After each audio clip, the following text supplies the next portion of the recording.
guest, South Carolina Governor Nikki Haley was instrumental in the bipartisan effort to remove the Confederate battle flag from the grounds of the state capitol after the tragedy at the Emmanuel AME Church in Charleston. Governor Haley, welcome back to Meet the Press. Good morning, Chuck. Thank you for having me. Governor, what did Friday mean? Is it a symbolic end of this, what we describe it, the sort of symbolic end of using the battle flag to protest a civil rights era, or is it something else? I think it meant a lot of things to a lot of different people. What I can tell you was it felt like a massive weight had been lifted off South Carolina. We can truly say it's a new day in South Carolina. What did it mean to you? It was emotional. I think that it was hard for me to look at the flag coming down and not think about the Emmanuel 9, not think about those 9 people who took in someone that didn't look like them, didn't sound like them, and accepted him and prayed with him for an hour. It is hard for us to not think about those 9 people. It, reminded me of how much South Carolina's moved forward. The way that we didn't have any protests, we have vigils, we didn't have, people getting out of hand, we had hugs, and it just was a real proud moment for South Carolina. This was a fascinating moment to watch for someone like me who's covered presidential politics for a couple of decades, thought it was intractable. And to watch you and Senator Scott and Lindsey Graham, you sort of linked arms and you sort of dared the legislature to not do this when you challenged them to do it. What do you take away from this in pushing an agenda going forward that is perhaps dealing with educational standards that are different for whites and blacks in South Carolina? We actually started doing this a couple of years ago because I so wanted to make sure we were lifting up everyone. So we changed the way that we funded education. We now give more money for areas of poverty. We now have reading coaches. We now have technology for those areas that school districts can't afford it. We were the first state in the country to have a body camera bill. We've already been moving in this direction. So this was like a nice move forward to say, we're not that state that everybody thinks we are. We actually are a state where we love our God, we love our country, we love our state, but we love each other. One of the issues of Clement and Pinckney was the voting rights laws.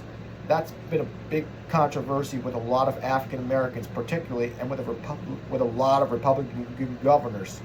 Do you see the issue differently now? Do you understand what some African Americans believe these voter ID laws end up being in a way to single them out or disenfranchise them? The flag coming down was a moment that I felt like needed to happen. That doesn't mean that I philosophically changed the way I think about other things.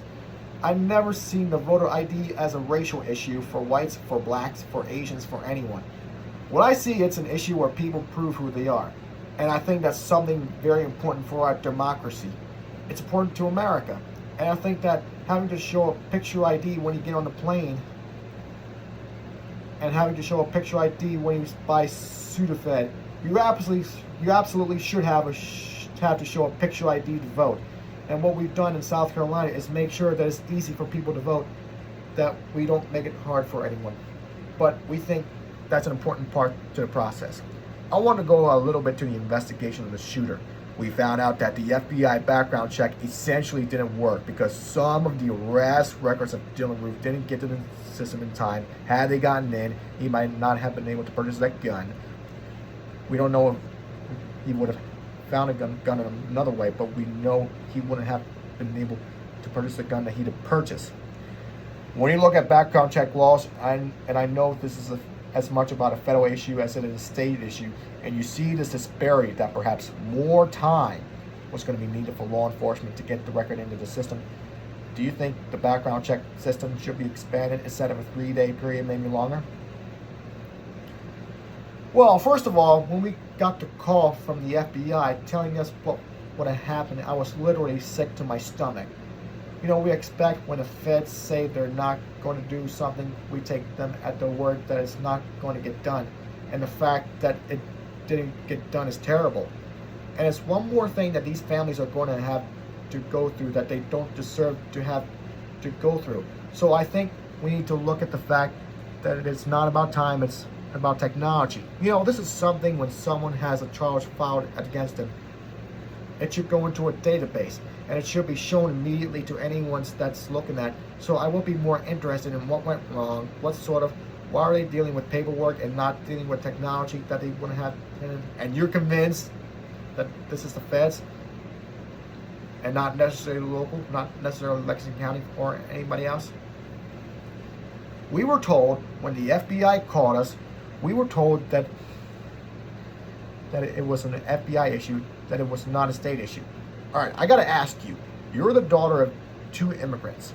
What do you make of Donald Trump's rhetoric? I understand his frustration. The frustration that he has about illegal immigration, a lot of people have. The difference is we need to be very conscious of our tone. We need to be very conscious of how we communicate. There's a lot of legal immigrants that have made this country the place it is today. We need to make sure that we're always communicating in a way that's got respect and dignity. And that's what so much was about with South Carolina, was when we saw all of this happen, people respected each other. They may have disagreed, but they respected each other. That tone is important for the country. So it's okay to be frustrated. It's not okay to have a harsh tone and the way that you communicate that, because it hurts people and it's just not necessary. Do you think Donald Trump is fit to be president? I think that's going to remain to be seen. I think we got 16 candidates. I'm looking forward to debates. I'm looking forward to a lot of things. But I will tell you, tone and communication is one of the things that everybody's looking for. We want someone that brings people together. We want someone that understands that what unites us is a lot more than what divides us. And that's going to be something that I think the entire country is going to be looking at, is how someone communicates, the tone, and are you bringing more people and as opposed to ruling people out? A lot of people are speculating that your national star is rising, that we may see your name on a national ticket either next year or down the road. What do you make of the extra political attention you've been getting? It's painful because 9 people died. 9 people died in Charleston. And what we've been dealing with is 9 funerals. And people like Cynthia Hurd, who said her life motto was to be kinder than necessary. Tywanza Sanders, who was 26 years old, our youngest victim.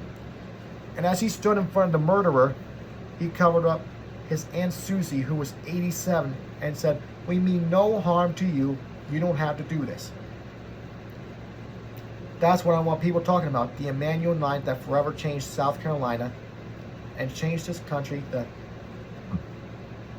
and showed what love and forgiveness looks like. That's what I want people talking about. What a wonderful way to end. Governor Haley, thanks for answering the question that way. I appreciate it.